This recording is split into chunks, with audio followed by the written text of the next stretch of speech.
சனாதன தர்மம். தண்டிப்பவர்களுள் அவர் செங்கோல், வெற்றி வேண்டுபவர்களிடம் அவர் நீதி, இரகசியங்களுள் அவர் மௌனம், ஞானிகளுடைய ஞானமும் அவரே. எல்லா உயிர்களுக்கும் வித்து எதுவோ அது அவர். அவரையன்றி இயங்குவது இயங்காதது உயிர்கள் உலகம் எதுவும் இருக்காது. மகிமையும் அழகும் வலிமையும் உடையது எது எதுவோ அதெல்லாம் இறைவன் பிரபையின் ஒரு பகுதியில் உண்டானது என்று அறிந்து கொள். இறைவன் ஓர் அம்சத்தினால் உலக அனைத்தையும் தாங்கி இருக்கிறார். மாறாத பக்தியினாலேயே இவ்விதம் இறைவனை உள்ளபடி உணரவும் காணவும் அடையவும் முடியும். இறைவனுக்காக கர்மம் செய்கிறவனும் அவரை குறிக்கோளாக கொண்டு அவனிடத்தில் பக்தி செலுத்துபவனும் பற்றற்றவனும் எல்லா உயிர்களிடத்தும் வெறுப்பற்றவனும் எவனோ அவன் இறைவனை அடைகிறான்.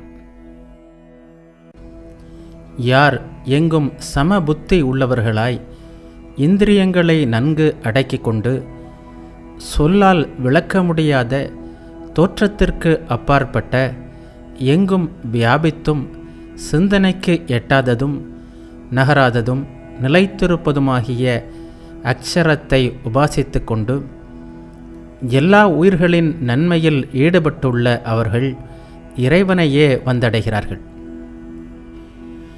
அவ்வியக்தத்தில் பிரம்மத்தில் சித்தத்தை வைத்தவர்களுக்கு வழி கடினமானது.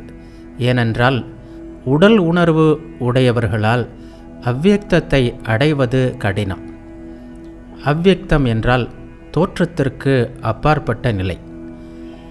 யார் எல்லா கர்மங்களையும் இறைவனிடத்தில் அர்ப்பணித்து இறைவனையே மேலான கதியாக கருதி சிதைவுறாத யோகத்தால் இறைவனையே தியானிக்கிறவர்களாய் உபாசிக்கிறார்களோ, இறைவனிடத்து செலுத்திய மனதை உடைய அவர்களை மரணத்தோடு கூடிய சம்சார சாகரத்திலிருந்து விரைவில் கரையேற்றுகிறேன்.